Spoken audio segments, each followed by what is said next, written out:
Vítajte pri sledovaní ďalšej časti videotutoriálu venovaného záhradným kosačkám a rôznym servisným úkonom s nimi súvisiacim.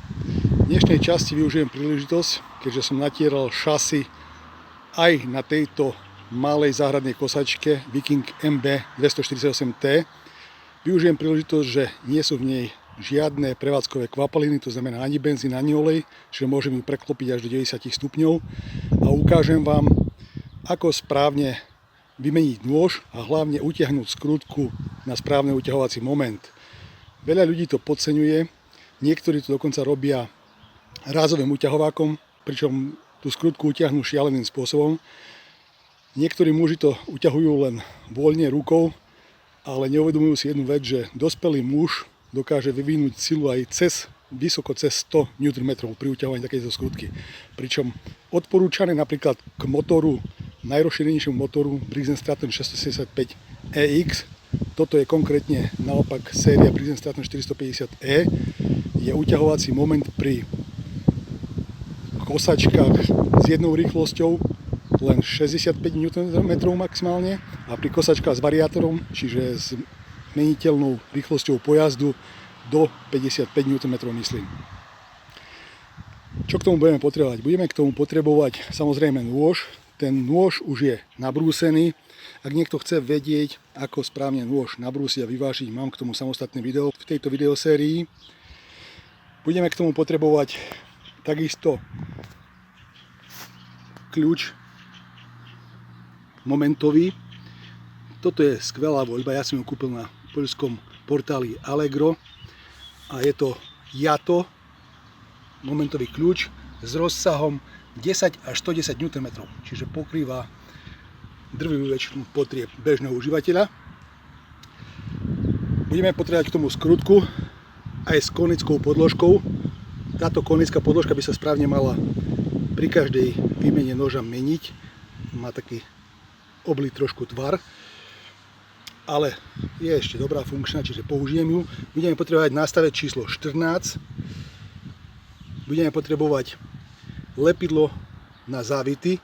Ja nepoužívam Loctite 243, pretože je drahá. Ja používam lepidlo od firmy Manol. Je to nemecká firma s moderným závodom v Litve, konkrétne Fixgewinde 9927. Som s ním takisto veľmi spokojný.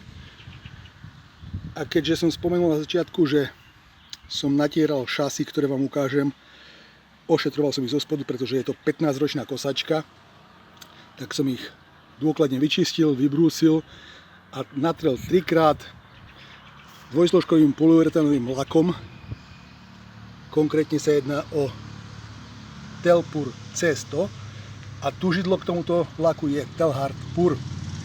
Ak to niekoho zaujíma, tak tie dve zložky potrebujete zmiešať. Najprv potrebujete ten Telpur C100 poriadne premiešať, následne to nalejete.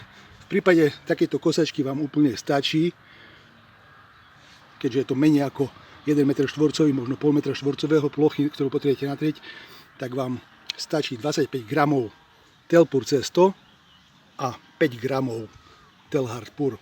Ja som si to odvážil na takejto kuchynskej váhe digitálnej. A tie šasy vám vydržia ešte mnoho rokov takto ošetrené. Čiže teraz kosačku preklopím do polohy 90 stupňov, ukážem vám, ako to tam vyzerá a ukážem vám, ako správne utiahnuť skrutku a samotný nôž. Takto vyzerajú ošetrené a 3-krát natreté polyuretánovým lakom, ktorý je odolný aj voči tráve, aj voči rôznej chémii šasy.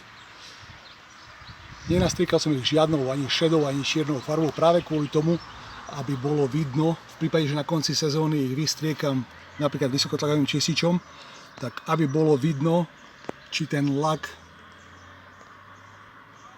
ochránil tie šasy, alebo či nejak hrdza postupuje.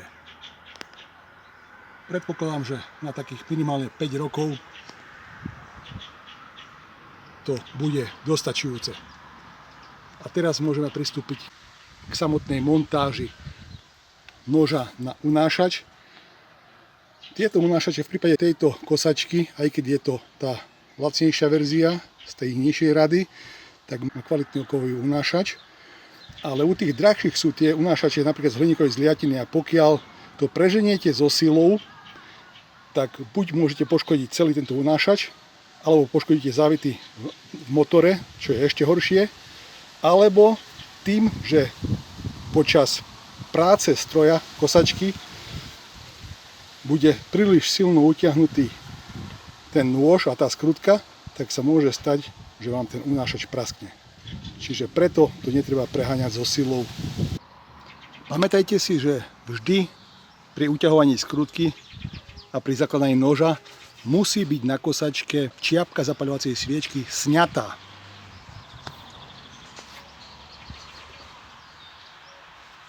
Na skrutku som si aplikoval pár kvapiek lepidla na závity.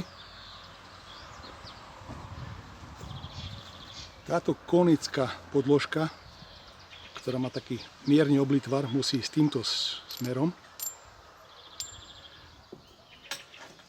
A nôž, ktorý sa zásadne brúsi len z hornej strany, nie zo spodnej, čiže nie ako kuchynský nôž, nasadíme týmto štýlom.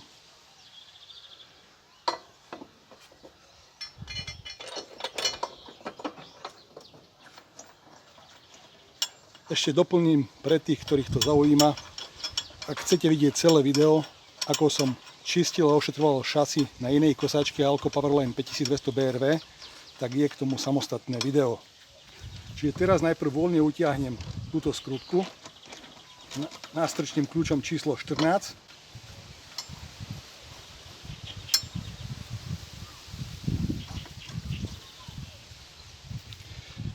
A teraz si na momentovom kľúči od firmy Yato s označením IT 07607 nastavím správny uťahovací moment. Je to geniálne jednoduché. Vysuniete túto časť a otáčate smerom doprava, až kým sa nedostanete na spomínaných 65 Nm, čo je odporúčaná maximálna sila pre uťahovanie skrutiek na motoroch Briggs & Stratton, napríklad 675 EX série. V prípade, že majú len jednu rýchlosť. Čiže teraz sa blížim k 65 Nm. Tie som dosiahol a stačí zacvaknúť toto a máte nastavený správny uťahovací moment. A teraz už len uťahujete skrutku až do momentu, kým nepočujete kliknutie.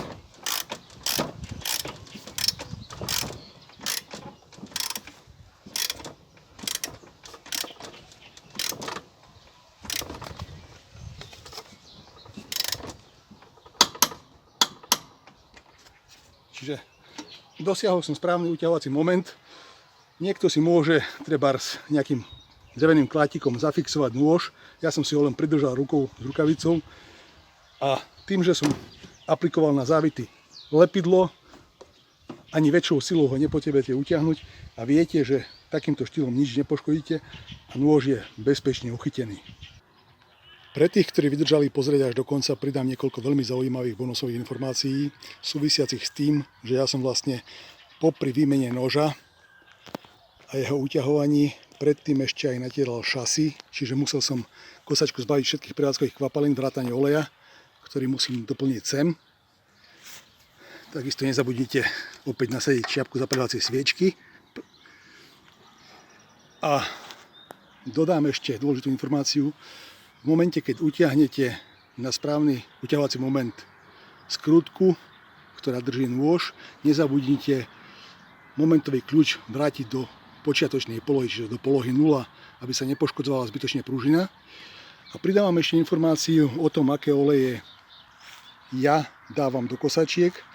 Je k tomu aj samostatné video, ale teraz to ešte zopakujem pre tých, ktorí nepozerali to video o výmene oleja. Môžete použiť jednostupňový olej SAE 30. Nezabúdajte však, že tieto oleje SAE 30 nesmiete používať do techniky, ktorá je používaná aj v zime, pretože pri teplotách pod 4 stupne Celzia strácajú svoje mazacie vlastnosti a môžete poškodiť motor.